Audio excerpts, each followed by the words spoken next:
Mis padres me desheredaron y me sacaron del testamento porque no soy su hija biológica. Al principio, cuando todo esto salió a la luz, sonrieron como si nada hubiera cambiado, como si todo estuviera bien en el mundo. Pero cuando descubrieron lo que mi tía me dejó como herencia, una suma decente de dinero y una pequeña propiedad que nunca mencionaron antes, esas sonrisas se desvanecieron más rápido que un chasquido. Se podría decir que el ambiente en casa cambió de familia feliz a tensión palpable en un abrir y cerrar de ojos.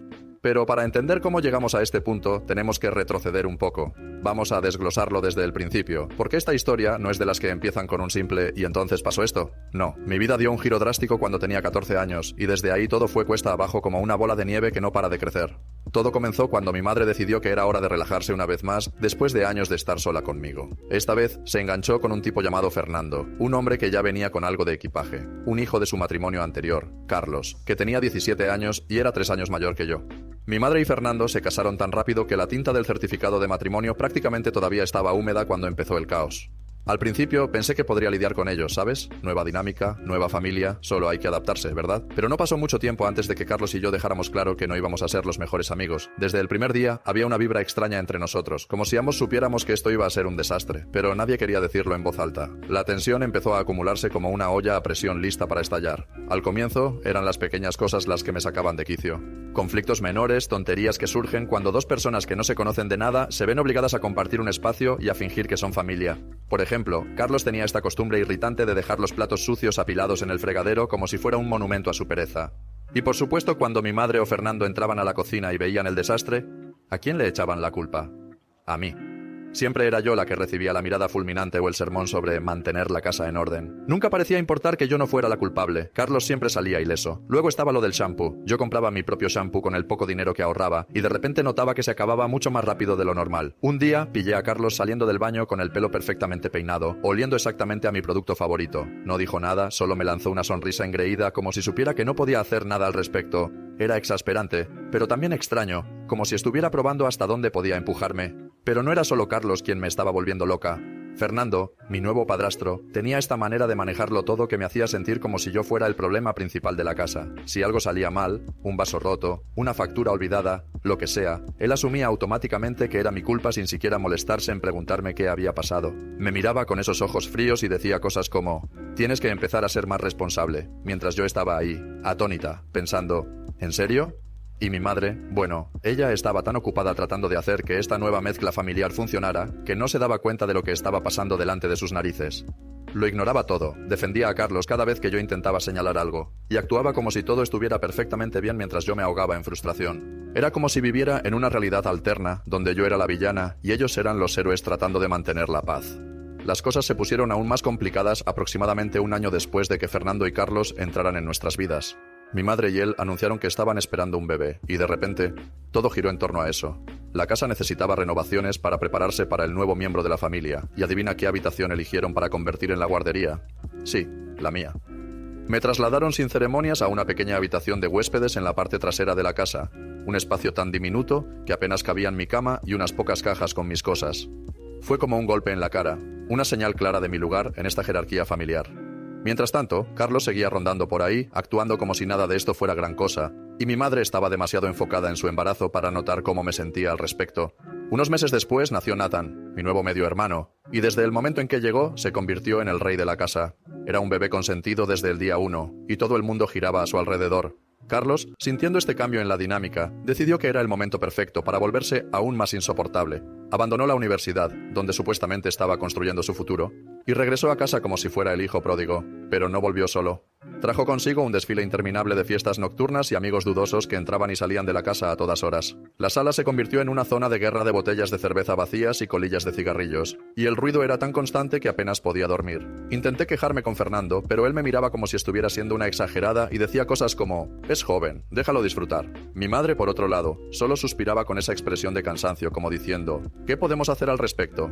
Era como si yo fuera la única que veía lo ridículo que era todo esto. Harta de la situación, empecé a pasar más tiempo fuera de casa. casa. Las casas de mis amigos se convirtieron en mi refugio, cualquier lugar donde pudiera encontrar algo de paz y rutina. Pero mi verdadero escape fue la escuela. Me lancé de cabeza a mis estudios, me uní a todos los clubes que pude, desde el equipo de debate hasta el grupo de teatro, y me quedaba hasta tarde con clases extra o proyectos escolares. No era solo por rebeldía adolescente, era pura supervivencia. En casa, todo era como caminar sobre cáscaras de huevo, esperando la próxima discusión o el próximo desastre. La atmósfera era sofocante, y cada día sentía que perdía un poco más de mi lugar en esa familia.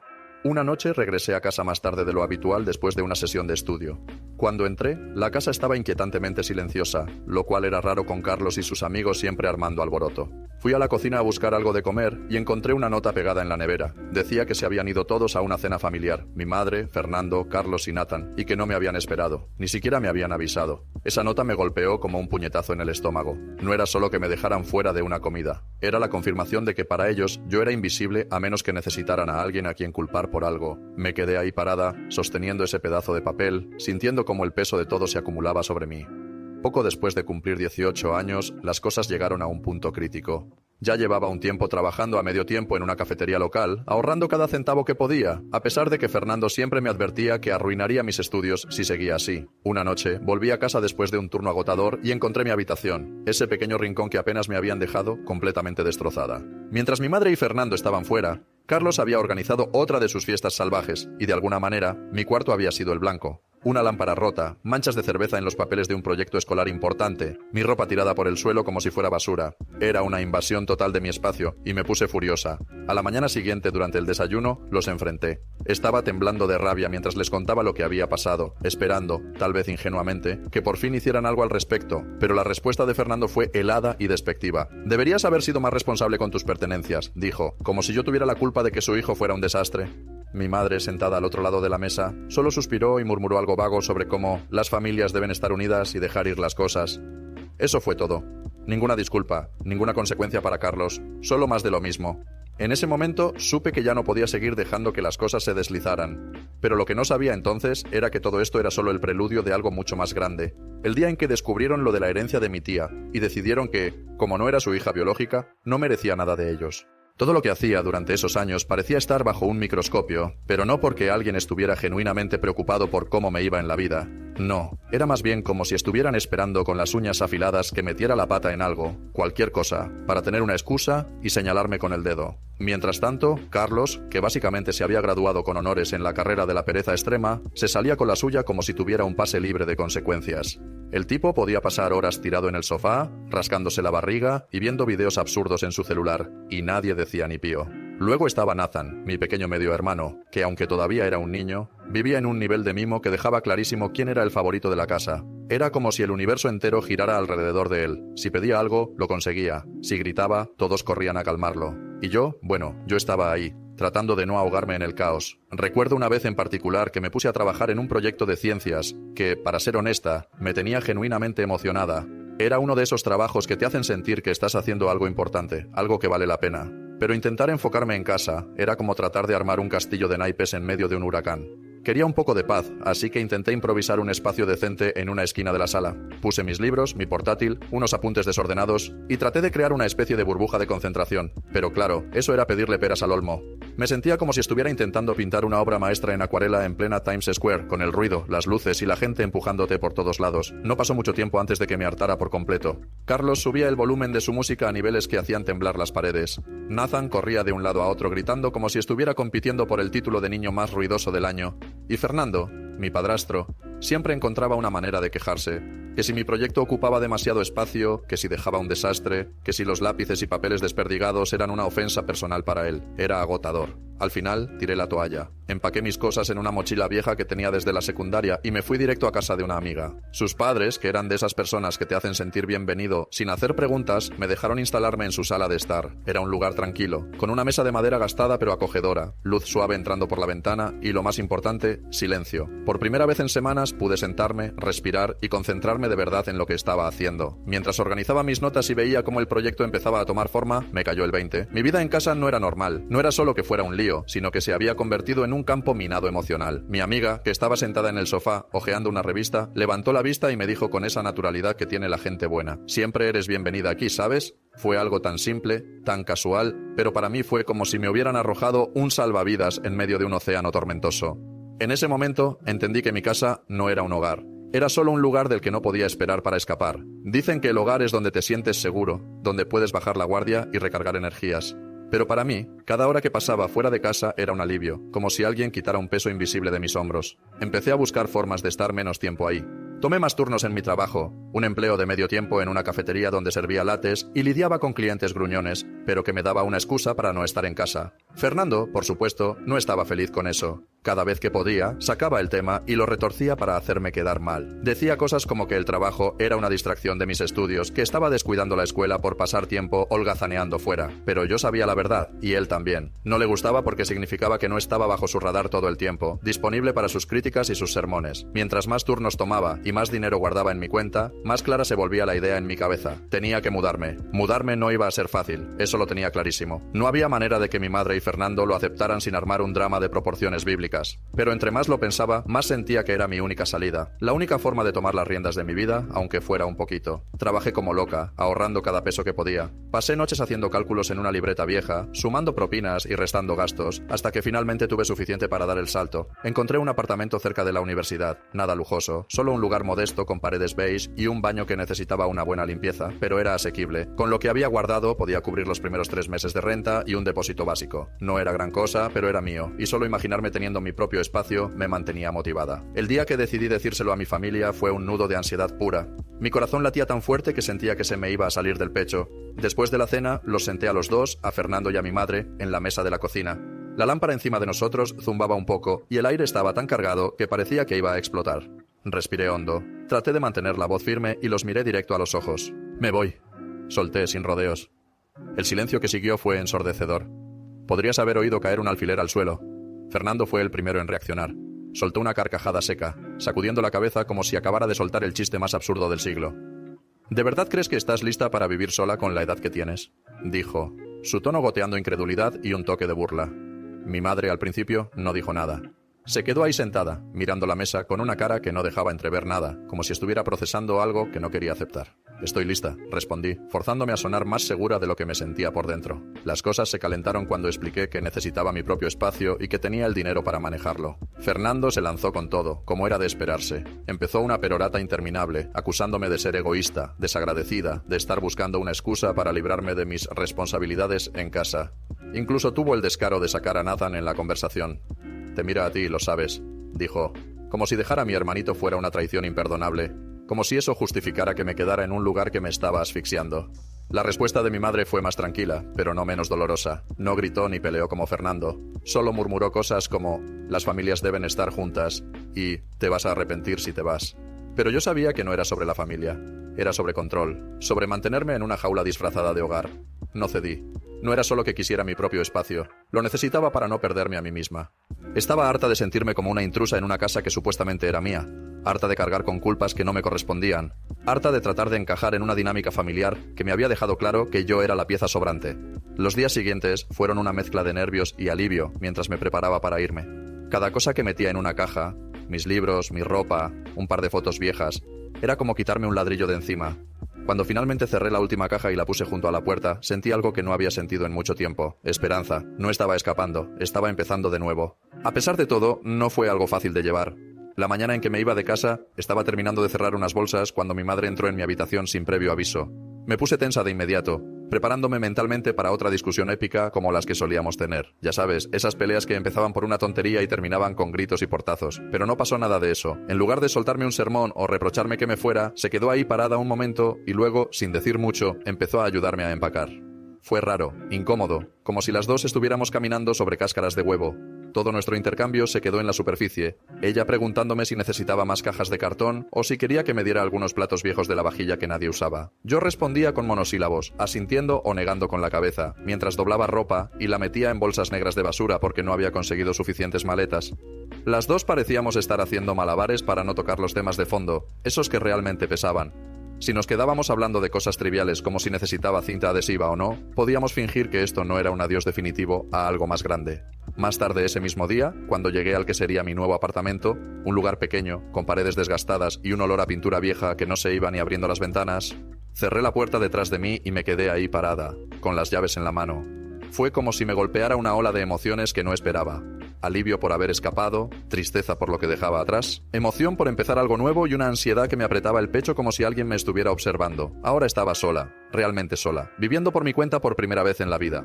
Era liberador, sí, pero también me daba un miedo que no podía explicar del todo. Las primeras noches fueron las peores. El apartamento estaba tan vacío que cada paso que daba resonaba como en una cueva. El silencio era ensordecedor, y aunque suene extraño, empecé a extrañar los ruidos molestos de casa que antes me sacaban de quicio.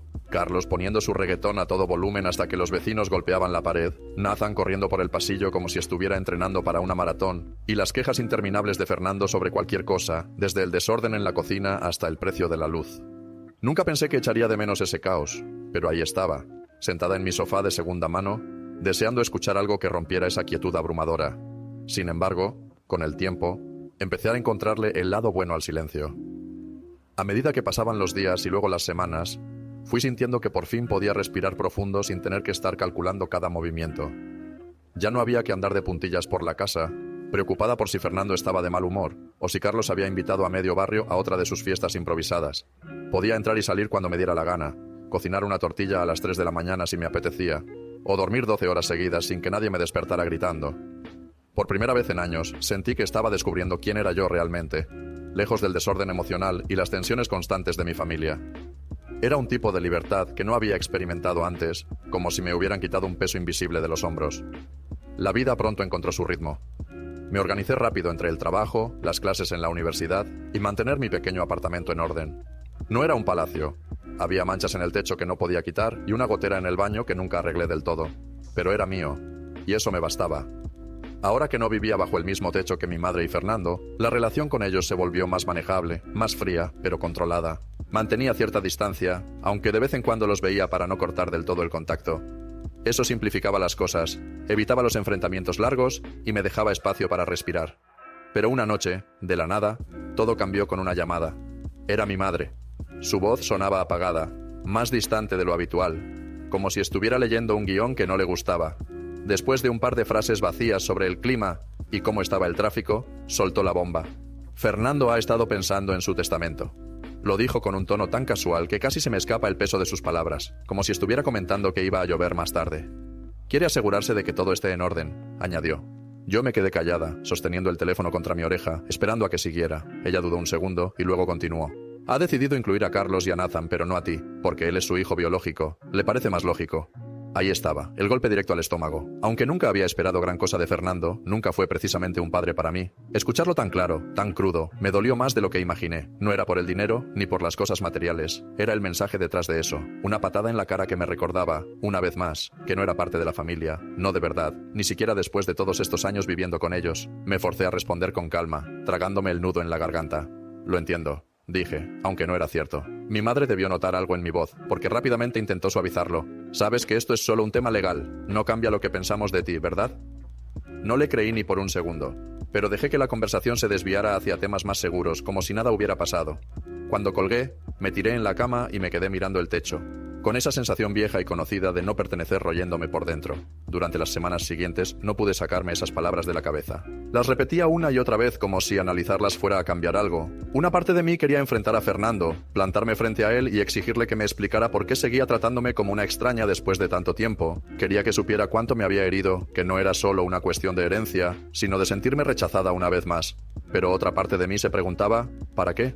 Si durante años esa casa nunca se sintió como un hogar de verdad, ¿por qué me importaba tanto ahora? Al final, decidí alejarme aún más.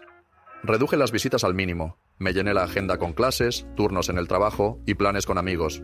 Empecé a pasar más tiempo con la gente que realmente me hacía sentir valorada. Mis compañeros de la universidad, un par de profesores que se habían convertido en mentores, y algunos colegas del trabajo que se convirtieron en algo parecido a una familia improvisada. Ellos me querían por lo que era, no por lo que podía darles ni porque habíamos compartido una dirección postal durante un tiempo. Poco a poco, el dolor de lo del testamento y de todos esos años sintiéndome como una intrusa empezó a desvanecerse. No fue algo mágico ni instantáneo. Todavía había días en los que el resentimiento me apretaba el pecho, sobre todo cuando iba a alguna reunión familiar y veía a Carlos y Nathan siendo el centro de atención, mientras yo me quedaba en un rincón, como una invitada que llegó por error.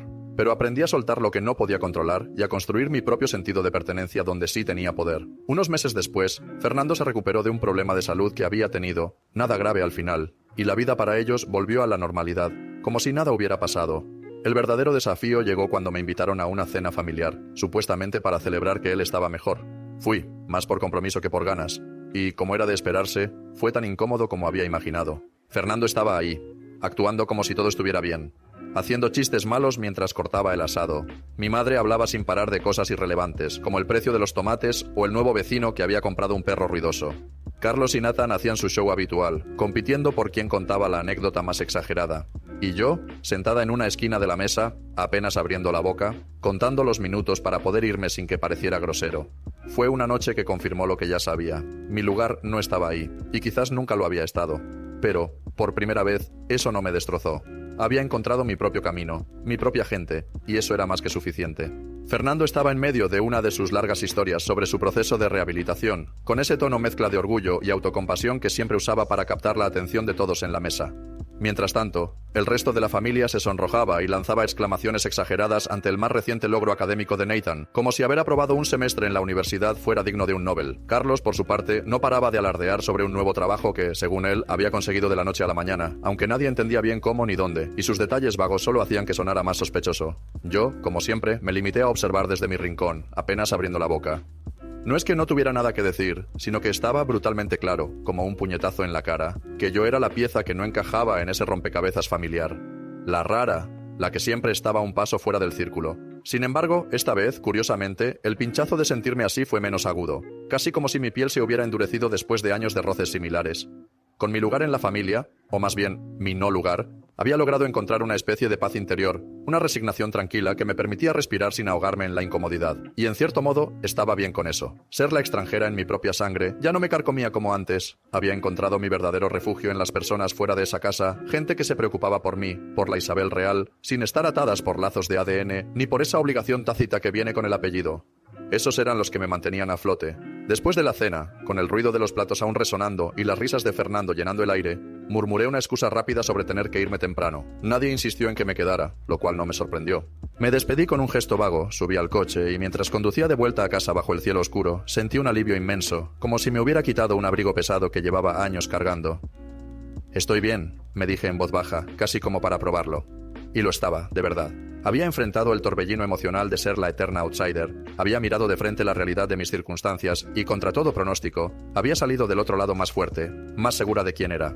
Por primera vez en años, sentía que tenía los pies firmes en el suelo, que mi vida empezaba a tener un rumbo propio. Pero, como si el universo tuviera un sentido del humor retorcido, justo cuando creía que había encontrado un poco de calma, la vida decidió lanzarme una curva inesperada. Estaba en casa, preparando café una tarde cualquiera, cuando el teléfono sonó.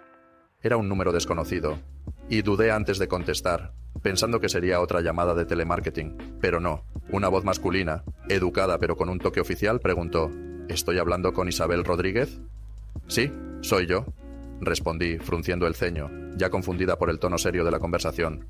«Le llamo por la herencia de María González, su tía abuela», dijo el hombre, dejando caer cada palabra con una precisión que me puso los nervios en punta. Ella falleció recientemente y la ha nombrado única beneficiaria de su herencia. Me quedé en blanco, sosteniendo el teléfono como si fuera a morderme. ¿Tía María? Apenas podía recordar su cara. Era una de esas figuras lejanas que flotan en las historias familiares. Alguien de quien mi padre hablaba de vez en cuando con un «sí, ella me cuidó un verano» o «era una mujer peculiar». Creo que la vi una vez cuando era niña, quizás en una reunión familiar borrosa en mi memoria, pero nada más. ¿Y ahora me estaba dejando algo? Lamento su pérdida, añadió el abogado cortando el silencio que se había formado al otro lado de la línea. Era una mujer excepcional. Tartamudeé un «gracias», todavía procesando, y luego casi por instinto pregunté «¿qué dejó ella?». En mi mente imaginé algo modesto, una casa vieja llena de muebles polvorientos, tal vez unas fotos descoloridas o un par de joyas sentimentales. Pero el abogado respiró hondo antes de responder. Su tía abuela estaba bastante bien económicamente. Hizo algunas inversiones inteligentes a lo largo de los años. La herencia incluye varias propiedades, un portafolio de acciones considerable y un fondo fiduciario valorado en aproximadamente 3 millones. Mi corazón dio un vuelco y se detuvo al mismo tiempo. ¿3 millones? ¿Propiedades? Me quedé allí, inmóvil, con el teléfono pegado a la oreja, mientras mi cerebro intentaba encontrarle sentido. ¿Por qué yo? No éramos cercanas. Claro, recordaba haberle hecho unas pocas visitas de niña, más por compromiso que por otra cosa, pero nuestro vínculo era tan débil que apenas calificaba como tal. Ella dejó una carta para usted, continuó el abogado, sacándome de mi espiral mental. Se la enviaré con el resto de la documentación. Explica más sobre su decisión. Colgué después de un intercambio torpe de cortesías, y me quedé mirando la pantalla del teléfono como si fuera a darme respuestas mágicas. ¿Era un error? ¿Se habrían equivocado de Isabel Rodríguez? Los siguientes 3 días fueron una locura total. Reuniones con el abogado, firmas interminables de papeles, y poco a poco fui descubriendo la magnitud de lo que había heredado. Casas, plural, acciones, objetos personales y, por supuesto, el dinero. Pero lo que realmente me dejó sin palabras fue la carta de la tía María. La leí sentada en mi sofá, con una taza de té enfriándose a mi lado. En su letra temblorosa pero clara, escribió que siempre había admirado mi libertad, mi manera de vivir sin depender de nadie. Decía que le recordaba a ella misma de joven, decidida y autosuficiente, pero que ella nunca tuvo el coraje de construir una vida completamente suya hasta que fue demasiado tarde. Por eso quería darme esta oportunidad, una especie de regalo póstumo para que hiciera algo significativo con lo que ella había acumulado. Me quedé helada. Una pariente que apenas conocía había visto en mí algo que mi propia familia nunca reconoció. Ella me valoraba, y eso me golpeó más fuerte que los millones en mi cuenta. Lo primero que hice fue comprar una casa pequeña. Nada extravagante, solo un lugar que pudiera llamar mío de verdad, con un patio donde pudiera tomar café por las mañanas sin que nadie me molestara. Luego, pensando en el futuro, compré una segunda propiedad para alquilarla y generar ingresos. El resto lo ahorré e invertí, buscando asesoramiento para no meter la pata con algo tan grande. En una semana, mi vida dio un giro de 180 grados. Pasé de preocuparme por cómo pagar las facturas a tener una seguridad financiera que nunca había imaginado. Decidí mantenerlo en secreto, sabiendo que mi familia no lo tomaría bien, o peor, que empezarían a pedirme cosas. Pero los secretos nunca duran mucho, y pronto mi madre fue la primera en llamar, con esa voz falsamente casual que usa cuando quiere algo. ¿Cómo están las cosas con Fernando?, preguntó, como si esa fuera la razón real de su interés. Suspiré, mirando por la ventana de mi nueva casa. Sabía que esto apenas nachinaba. Todo comenzó cuando de repente todos en mi familia empezaron a pedirme dinero. No fue algo sutil, ¿sabes? Fue como si alguien hubiera encendido un letrero de neón sobre mi cabeza que decía «Cajero automático abierto 24/7». Mi teléfono no paraba de vibrar con mensajes. Mi correo se llenó de solicitudes de préstamos. Algunos pedían un pequeño regalo y otros directamente me mandaban listas de lo que necesitaban, como si yo fuera Santa Claus en Navidad. Me sentí completamente abrumada, como si estuviera atrapada bajo una avalancha de manos extendidas. Durante días no supe qué hacer, pero luego algo hizo clic en mi cabeza. Después de años sintiéndome como la oveja negra, siempre apartada en las reuniones familiares, siempre la última en enterarme de las cosas, me di cuenta de que merecía vivir para mí misma, no para cumplir las expectativas de los demás. Así que tomé una decisión. Una tarde, con el corazón latiéndome a 1000 por hora, llamé a mi madre. Le dije sin rodeos que la herencia que había recibido de mi padre me daba, por primera vez en la vida, la oportunidad de tomar las riendas de mi existencia. Le expliqué que necesitaba actuar en mi propio interés, que no podía seguir siendo el banco personal de la familia. Su respuesta no me sorprendió, pero igual dolió. Me llamó egoísta. Dijo que estaba traicionando a la familia, que cómo pude atreverme a guardarme todo, cuando ellos me habían dado tanto. Intenté mantener la calma, aunque por dentro estaba temblando. Me mantuve firme, le dije que no iba a ceder. Después de esa llamada, noté que los mensajes y las súplicas empezaron a disminuir poco a poco. Era como si hubieran entendido que no iba a doblarme esta vez. Claro, no fue fácil. Hubo noches en las que me quedaba mirando el techo, preguntándome si estaba haciendo lo correcto. Pero en el fondo, sabía que esa herencia no era solo un montón de billetes. Era mi boleto para controlar mi destino, algo que nunca había tenido antes. Mi relación con la familia, que ya estaba colgando de un hilo, se puso aún más tensa. Las invitaciones a las reuniones dejaron de llegar y cuando me enteraba de algo era por casualidad. Pero, curiosamente, no me sentí tan sola como esperaba. Con el tiempo me di cuenta de que había construido una nueva familia, una hecha de amigos y personas que me querían por ser yo, no por lo que podía darles. El único que intentó acercarse fue mi hermano menor, Diego. Un día, encontré una carta suya en mi buzón. Era corta, escrita a mano, y me decía que me extrañaba y que quería hablar. Me conmovió, pero no respondí de inmediato. Estaba demasiado ocupada procesándolo todo. Acepté que no podía cambiar cómo me veía el resto de la familia, así que puse mi energía en construir una vida que me hiciera feliz. Había días en los que sentía alivio, como si me hubiera quitado un peso de encima, pero también había momentos de resentimiento. Por ejemplo, cuando me enteré por redes sociales que Nathan y Carlos, mis primos, seguían siendo el centro de atención en las reuniones familiares, pavoneándose como si nada hubiera pasado. Me hervía la sangre, pero intentaba no darle demasiada importancia. Entonces llegó la verdadera sorpresa. Después de meses de silencio, mi madre me contactó de nuevo. Me pidió que nos encontráramos en un café del centro. Fui, más por curiosidad que por esperanza. Apenas nos sentamos, empezó a hablar de sus problemas financieros, que las cuentas se acumulaban, que no llegaba a fin de mes, que la vida era injusta. Yo escuchaba en silencio, tomando mi café, esperando a ver a dónde iba con todo eso. Y entonces lo soltó. Me dijo que esperaba que le diera $1 millón de la herencia. Según ella, como el dinero venía de mi padre, era justo que le diera esa cantidad. Me quedé helada. Le dije que no le iba a dar nada.